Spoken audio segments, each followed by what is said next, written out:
ভোটের দিন শক্তি প্রদর্শন করবে ঐক্য ফ্রন্ট। চলুন বিস্তারিত দেখে নেওয়া যাক।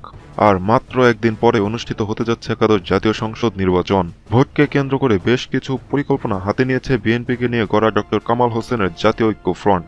জানা গেছে ভোটের দিন দলীয় ও সাংগঠনিক শক্তি প্রদর্শন করে নির্বাচনী মাঠে থাকার পরিকল্পনা নিয়েছে জাতীয় ঐক্য ফ্রন্ট।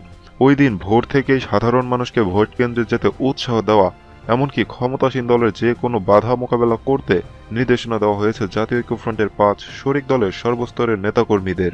অবশ্য এই নির্দেশনার ব্যাপারে জাতীয় ঐক্যফ্রন্টের দুই শীর্ষ নেতা ডক্টর কামাল হোসেন ও মির্জা ফখরুল ইসলাম আলমগীর বিষয়টির উপর জোর দিয়ে তাদের বক্তব্য দিয়েছেন। জাতীয় ঐক্যফ্রন্টের বৃহৎ শরিক বিএনপির একাধিক দায়িত্বশীল নেতা জানান, ঐক্যফ্রন্টের নেতারা প্রকাশ্যেই এ বার্তা দিচ্ছেন যে ৩০ ডিসেম্বর ভোট কেন্দ্রেই সব মনোযোগ দিতে। সারাদিন ভোট কেন্দ্রে অবস্থান করতেও নেতারা ভোটারদের প্রতি আহ্বান রেখেছেন। ঐক্যফ্রন্টের স্টিয়ারিং কমিটির একাধিক নেতা জানান, ভোটের আগে কোনো ক্রমেই সাংগঠনিক সক্ষমতা প্রদর্শন করা যাবে না। বিশেষ করে ভোটের দিন যে কোনো ধরনের বাধা ভোটারদের কেন্দ্রে নিয়ে যাওয়ার বিষয়টি নিশ্চিত করতে নেতাকর্মীদের প্রতি নির্দেশনা দেওয়া হয়েছে। যদিও বিএনপির সিনিয়র যুগ্ম মহাসচিব রুহুল কবির রিজভী আহমেদ জানিয়েছেন, নির্বাচনকে কেন্দ্র করে গত ১৫ দিন কয়েক হাজার নেতাকর্মী গ্রেপ্তার করা হয়েছে। তিনি অভিযোগ করেন, কেন্দ্র পোলিং শূন্য করতে চায় সরকারি দল। রিজভী বলেন, গত কয়েকদিন ধরে সারা দেশে প্রতিদিন ৩৫০ থেকে ৫০০ জন ধানের শীষ প্রতীকের কর্মী সমর্থকদের গ্রেপ্তার করা হচ্ছে, ধরে নিয়ে গিয়ে নির্যাতন করা হচ্ছে।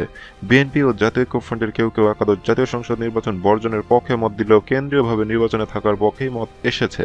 বৃহস্পতিবার বিকেলে রাজধানীর পুরানা পল্টনে অনুষ্ঠিত ফ্রন্টের স্টিয়ারিং কমিটি বৈঠকে এ বিষয়ে আলোচনা হয়। ওই আলোচনাতেও দু একজন নির্বাচন থেকে সরে যাওয়ার মত দেন। বৃহস্পতিবার লক্ষ্মীপুর ৩ আসনে ঐক্যফ্রন্টের প্রার্থী শহীদ উদ্দিন চৌধুরী অ্যানি সংবাদ সম্মেলন করে বলেছেন, নির্বাচন করার কোনো পরিবেশ তার এলাকায় নেই। তার এলাকায় পুলিশ ও প্রশাসনের সহায়তায় শাসক দলের পেটোয়া বাহিনী সন্ত্রাসী কার্যক্রম চালিয়ে যাচ্ছে। নির্বাচনী প্রচারণার শেষ দিনেও তিনি প্রচার করতে পারেননি। সূত্র BDJournal.com। আর হ্যাঁ ভিউয়ার্স, এই ভিডিও সম্পর্কে আপনার মূল্যবান মতামত ভিডিওটির কমেন্ট বক্সে লিখে জানান।